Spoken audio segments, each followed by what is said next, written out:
बिल्लाहि मिनश्शैतानिर्रजीम बिस्मिल्लाहिर्रहमानिर्रहीम। Dear students, अस्सलामु अलैकुम।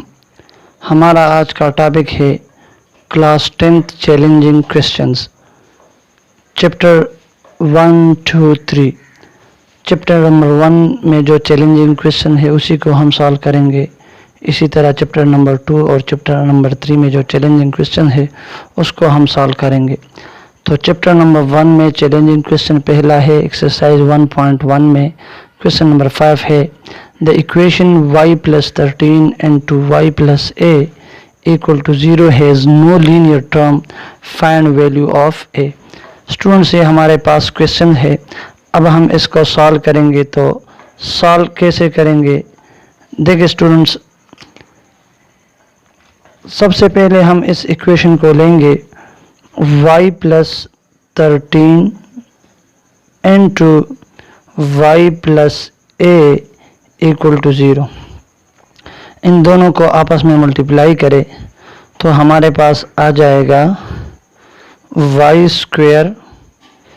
+ ay, y² + ay + 13y और plus 13a = 0।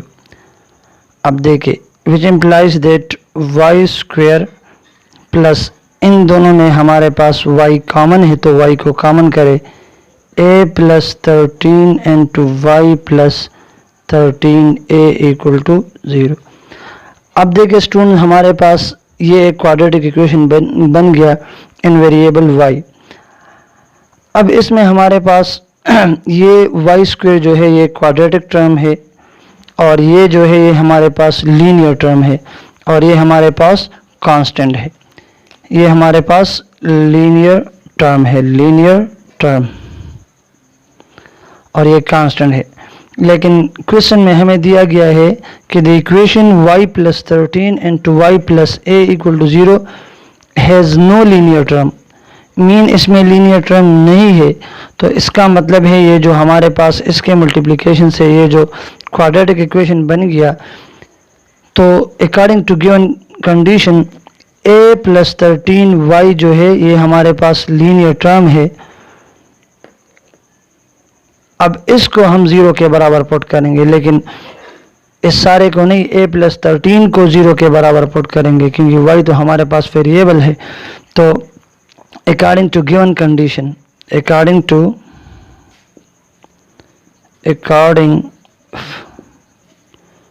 to given condition, we can write that a + 13 = 0, a + 13 = 0। अब देखिए स्टूडेंट, अगर इस a + 13 को हम 0 पुट करते हैं तो ये जो लीनियर टर्म है ये ख़त्म हो जाता है, तो ये कंडीशन सेटिस्फाई होता है।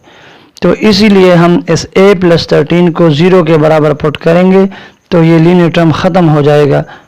तो ये हमारे पास हो गया a + 13 = 0।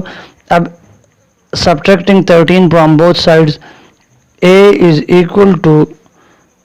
0 - 13, which implies that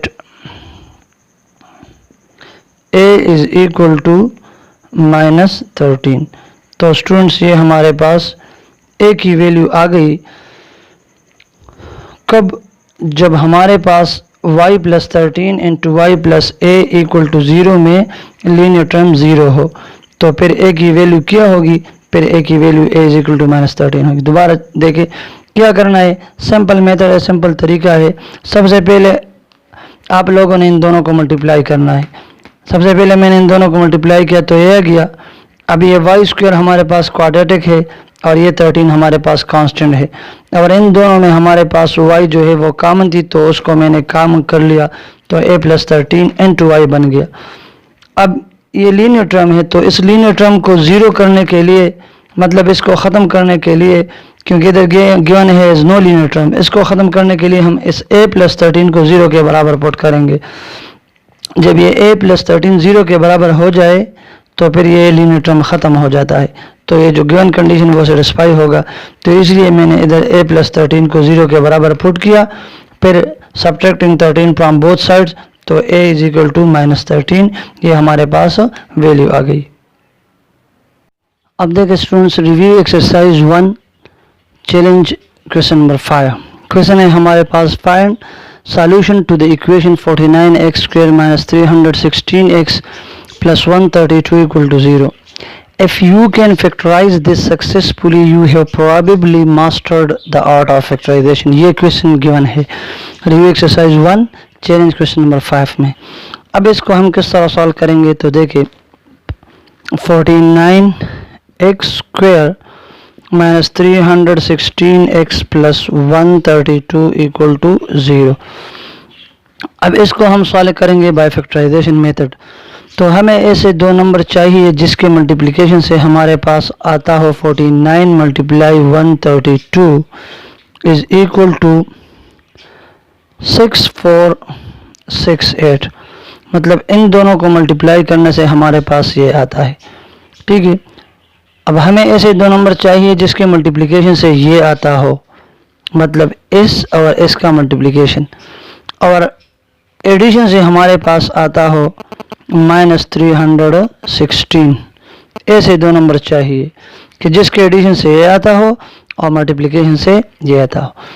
तो ये किस तरह करेंगे, देखिए ये ले ले 6468, इसको फैक्टराइज करें। तो इसको फैक्टराइज करने के लिए मैं 2 पे डिवाइड करूँगा।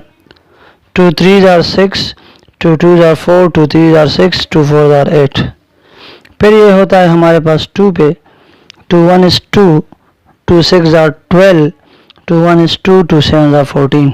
फिर ये होता है 3 पे, 3 5 are 15, ये हो गया हमारे पास 11, 3 3 are 9, 27, 3 9 are 27। अब ये होता है स्टूडेंट हमारे पास किस चीज़ पे, 7 पे होता है। तो 7 पे करें, देखें 7 7 are 49 और फिर 7 7 are 49 और फिर 7 पे होता है, तो 7 1 are 7, 7 1 are 7। अब देखिए students 6468 is equal to 2 2 multiply 2 multiply 3 multiply 7 multiply 7 multiply 11। In number के मल्टीप्लिकेशन से हमारे पास ये आता है। तो अब हम इसको ऐसे दो फैक्टर्स में तकसीम करेंगे कि जिसके एडिशन से हमारे पास -316 आता हो। मल्टीप्लिकेशन से ऑलरेडी हमारे पास ये आएगा, लेकिन एडिशन से ये आना चाहिए। तो 2 multiplied by 11 से हमारे पास 22 आता है, और बाकी जो हमारे पास 2 multiply 3 multiply 7 multiply 7 है, उससे 294 आता है। तो अब देखिए स्टूडेंट्स, इन दोनों को मल्टीप्लाई करने से हमारे पास ये आता है, ठीक है, और एडिशन से हमारे पास 316 आता है, प्लस इधर माइनस है, तो हम ये दो नंबर लेंगे -22 और -294, ठीक है। अब जब ये दो नंबर हम मल्टीप्लाई करते हैं -22 और -294, तो इसके मल्टीप्लिकेशन से ये आता है और ये एडिशन से -316 आता है। अब देखिए स्टूडेंट, अब हम क्या करेंगे, 49x² 49x² -316x + 132 = 0। अब मैं इसको इस तरह लिख सकता हूँ, 49x² - 294x -22x + 132 = 0। अब इन दोनों में से कॉमन करें 49x, तो ये बच जाएगा x - 6, और इधर कॉमन करें -22, तो ये बच जाएगा x - 6। अब x - 6 को कॉमन करें तो ये हो जाएगा हमारे पास 49x - 22 = 0। इधर हमारे पास प्रोडक्ट ऑफ टू नंबर 0 है। जब प्रोडक्ट ऑफ टू नंबर 0 हो तो ये उस वक्त सही होगा कि ये हमारे पास 0 हो या ये हमारे पास 0 हो। तो x माइनस 6 इक्वल टू 0, जब ये 0 हो गया तो 0 multiplied by this equal to 0। और अगर ये 0 नहीं तो फिर ये 0 होगा। 49x minus 22 equal to 0। अब देखें x उस साइड पे शिफ्ट करें तो x इक्वल टू 6, ये x की वैल्यू आ गई। और 49x equal to 22, which implies that dividing both sides by 49, x equal to 22 by 49। तो ये x की हमारे पास हो दूसरी वैल्यू आ गई। अब सॉल्यूशन सेट हमारे पास हो गया 6 और 22 बाई 49, जो हमारे पास सॉल्यूशन सेट है बाय फैक्टराइजेशन मेथड। तो ये review exercise 1 challenge question number 5 class 10th में जो है ना वो हमारे पास एक चैलेंज था जिसको हमने बाय फैक्टराइजेशन मेथड सॉल्व किया। अब देखिए स्टूडेंट हमारे पास दूसरा चैलेंजिंग, अब देखिए स्टूडेंट हमारे पास तीसरा चैलेंजिंग क्वेश्चन है। If a minus B divided by d minus e is equal to b minus c divide by e minus f, then each of them is equal to this.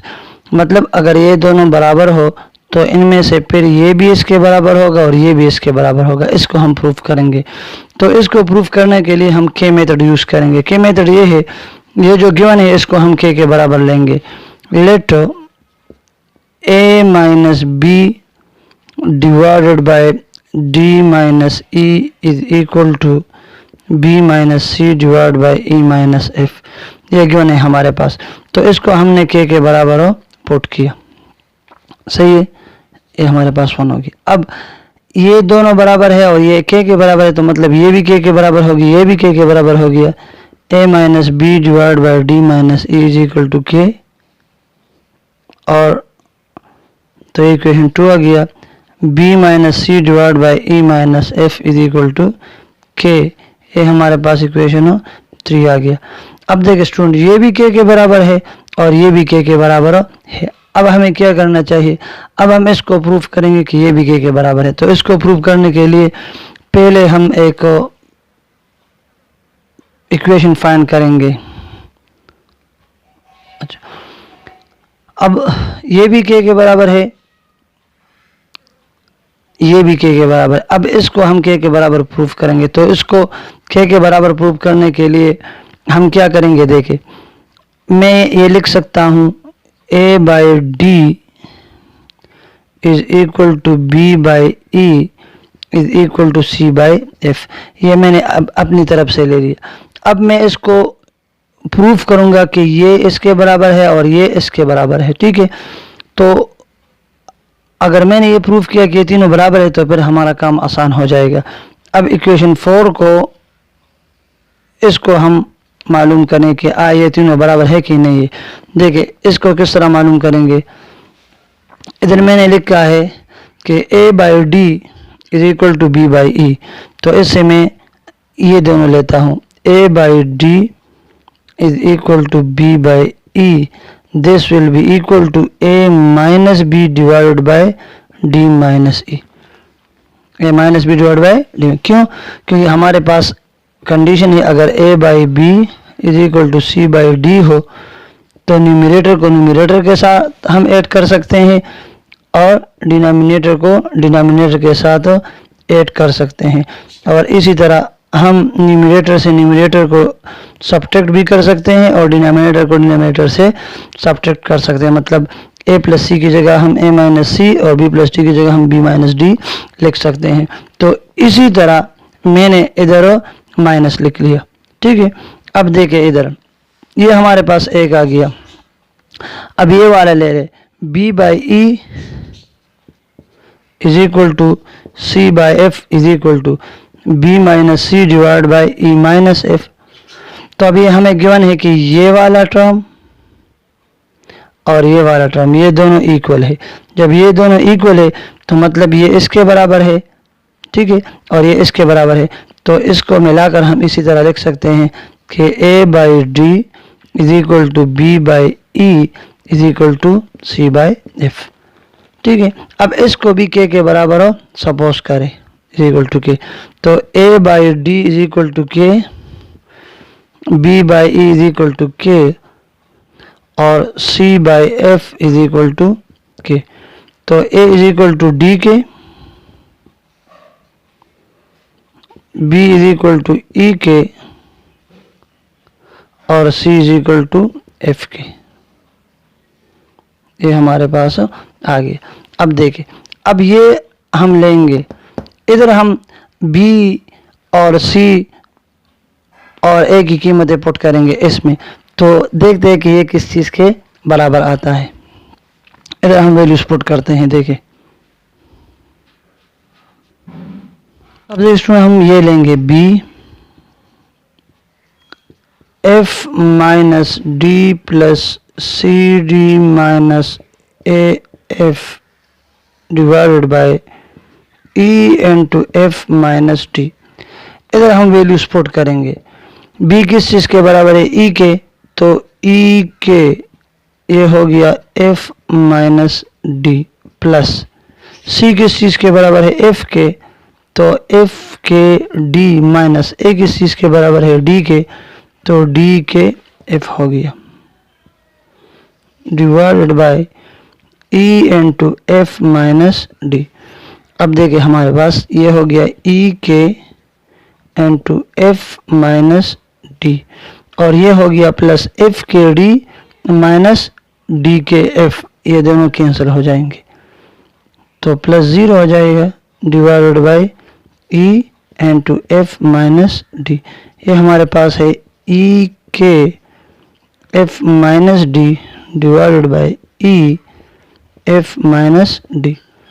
तो ये F minus D इसके साथ और ये ई इसके साथ, तो हमारे पास हो गया B F minus D plus C D minus A F divided by E into F minus D is equal to के।